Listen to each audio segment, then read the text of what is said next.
I should have seen it coming, but in the rush of my younger days, I was blinded by hope and the promise of a new beginning. I recall the first time I met Marissa.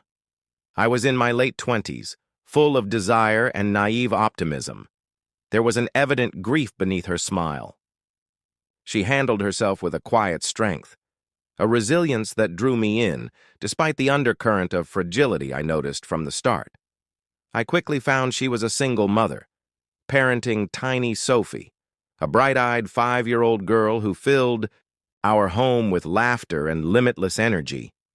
In that moment, as I held her small hand and listened to her chatter about her day, I realized I was falling in love, not only with Marissa, but with the tiny girl who had already begun calling me Dad. In those early days, every moment felt sacred and priceless. I took joy in every simple touch, tucking Sophie in at night, gently helping her with school tasks, and even teaching her how to ride her little bike at the park on sunny afternoons. Every laugh, every tear wiped, every soothing phrase uttered, was a brick laid in what I felt was the sturdy foundation of our unorthodox family. I believed I had built something enduring and unbreakable, much like the solid, reliable design of a home meant to survive the test of time. Yet, as the years passed, little signs began to appear, like tiny fractures in an otherwise sturdy structure. I recall a moment when I glimpsed a fleeting glimmer of doubt in Marissa's eyes, a shadow that disappeared fast, leaving me to wonder if my presence was as secure as I had assumed. I listened to the quiet murmurs of anxiety from my best buddy, Tom Reynolds, whose cautious advice I first ignored. His remarks rang in my head any time I noticed a trace of hesitation in Marissa's tone or uncertainty in her smile. Helen, Tom's wife, frequently told me gently that not everything was as it seemed, that love and commitment often came with hidden costs. Yet, in my heart, I opted to disregard such warnings as the overthinking of someone who did not grasp the depth of our bond. There were evenings when I sat quietly in the living room, the calm hum of the night winding around me as I glanced at old images of Sophie's first birthday and the day she first learned to ride her bike. I marveled at how readily I had become a father figure to a child who was not mine by blood. I took comfort in the idea that I had given her the love and stability that had been missing from her early years. I told myself that every sacrifice was worth it because I was not only establishing a future for myself, but also mending the broken parts of a past that had been wounded by unfulfilled promises. Today, when I look back, I see the warning signs were there all along. Each minor crack in the foundation of our family life was a reminder that things were not as they appeared. I had been so immersed in the warmth of our shared moments that I disregarded the subtle symptoms of instability, the brief looks, the half-spoken sentences, and the silences that spoke volumes. I never imagined that the man I had pledged to be, the one who brushed away tears and healed damaged knees, would one day face the harsh truth that love and loyalty do not always guarantee a lasting place in someone's heart. The understanding hit me slowly, like water seeping through a wall, gradually eroding the framework I had assumed to be unshakable. I am left today with memories that both comfort and torment me. I remember every shared secret, every whispered wish, and every promise made in the quiet hours of the night. But along with these beloved recollections, I also carry the burden of knowing that even the strongest foundations can crack, leaving behind the fragments of what once was and the sad awareness that sometimes even love is not enough. I had always believed that family meant being present through every joy and sorrow. When Sophie got engaged, my heart surged with pride and delight. I pictured a beautiful future where we celebrated every milestone together. Yet soon something began to shift. In the weeks leading up to the engagement party, I noticed a growing disconnect, a feeling that I was being steadily edged out. At first, I tried to brush it off as ordinary overthinking, a product of my own nervous heart. Yet, the signals grew louder. Conversations in our living room typically swirled around a name I had not heard before, Julian. I recall the night Marissa mentioned him casually, sitting with a cup of tea in our little kitchen. She added with a cheerful tone, "Julian has been a big help with the planning." It was as if the words slipped from her lips with no weight at all.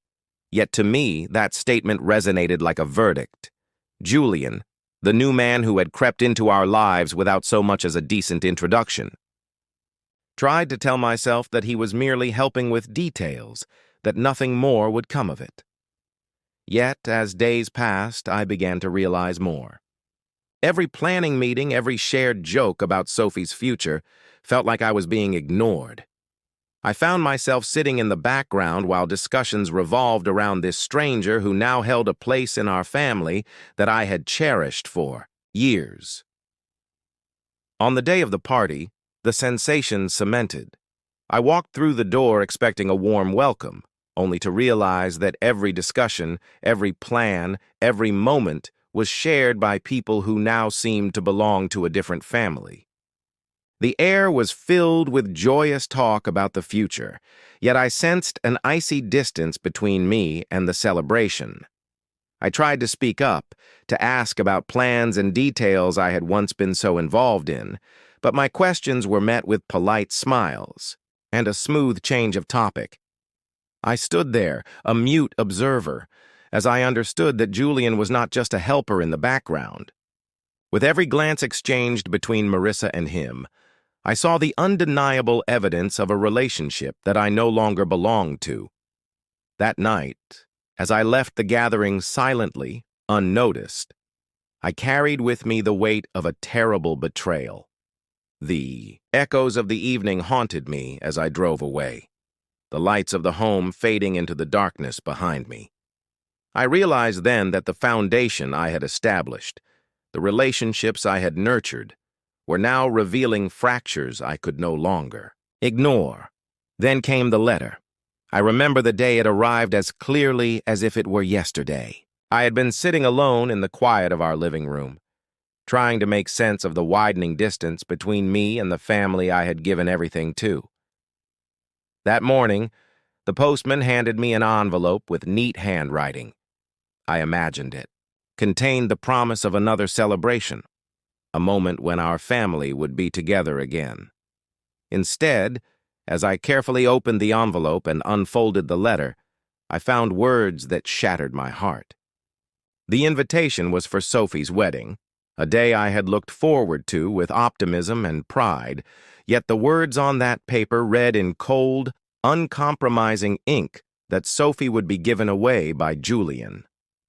I felt the room spin as the truth of my replacement hit me like a tidal wave. For years, I had been the stable presence in her life, the one who held her hand when she was scared and celebrated every little victory with genuine joy. I had sacrificed sleep, comfort, and even parts of myself to build a bond that I believed would last a lifetime. And yet, that invitation, with its cruel finality, announced that those years meant nothing. I had been replaced. Their lives, however, now they sought me out only when money was needed. A bitter laugh escaped me as I inhaled gently, a mixture of sorrow and resignation clouding my thoughts. "I'm sorry, Sophie. I can't help you," I spoke aloud, the words feeling colder than I wanted. There was a long wait, a hush that throbbed with all the memories of the years we had shared, every skinned knee, every bedtime story, every moment I believed I was the one who actually knew her heart. In that moment, I could almost hear the echo of all the times I had been there for her, the pledges I had made to always remain by her side. Then came a shaky laugh, half pleading, half dismissive. "Come on, Dad. You've always helped me," she said, her voice cracking with a sensation I couldn't quite place, a mix of shame, desire, and possibly regret. I tightened my jaw, feeling a sharp pang of fury, coupled with the sorrow that had accumulated over the years. I recalled the many evenings spent repairing wounds, both visible and hidden, the infinite assistance I had supplied when everything in her world appeared to shatter apart. "Absolutely I have," I answered angrily. The admission tasted foul on my tongue. Her next words came softly, nearly inaudibly. "Is this about the wedding?" In that instant, the memories of a day that had torn our family apart resurfaced, stinging and evident.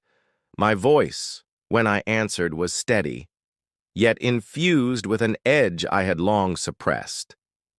"It's about respect, Sophie." And I eventually learned to respect myself. The connection fell silent, a heartbeat too long, and then the call stopped, leaving me alone with the darkness and the harsh awareness that nothing would ever be the same. In that calm aftermath, I felt as though I stood at the crossroads of what once was and what could never be again. Each word she had spoken, each pause, was a reminder of the life we had made and the one that had shattered around me. I wondered if she even understood that every call for help was a quiet plea to replace memories of love with the terrible ache of betrayal. As I sat there, coping with the raw anguish of abandonment, I felt both a deep sense of loss and a curious comfort. The call had forced me to accept the truth. I had been a father, a friend, a pillar in her life, just to be pushed aside when convenience and money came into play. And in that awareness, I found a gloomy sort of clarity, a painful but necessary step in reclaiming the respect I had lost. I understood that moving forward I would have to let go of the past, even if it meant recognizing that some bridges once burned could never be rebuilt. I sat in the dim light of the late afternoon, the calm of my study broken only by the steady buzz of my thoughts. Marissa had called earlier that day, her voice shrill and tinged with anger. I remembered her words plainly, every syllable slashing through the last vestiges of hope I had held onto for so long. "You think you can just disappear and let everything fall apart?" She had cried, and I could almost see the rage in her eyes through the phone. Her tone was unyielding, filled with a bitterness that made my heart throb with a mix of regret and something else. And in that moment, I understood. The reality I had been evading was now demanding to be faced.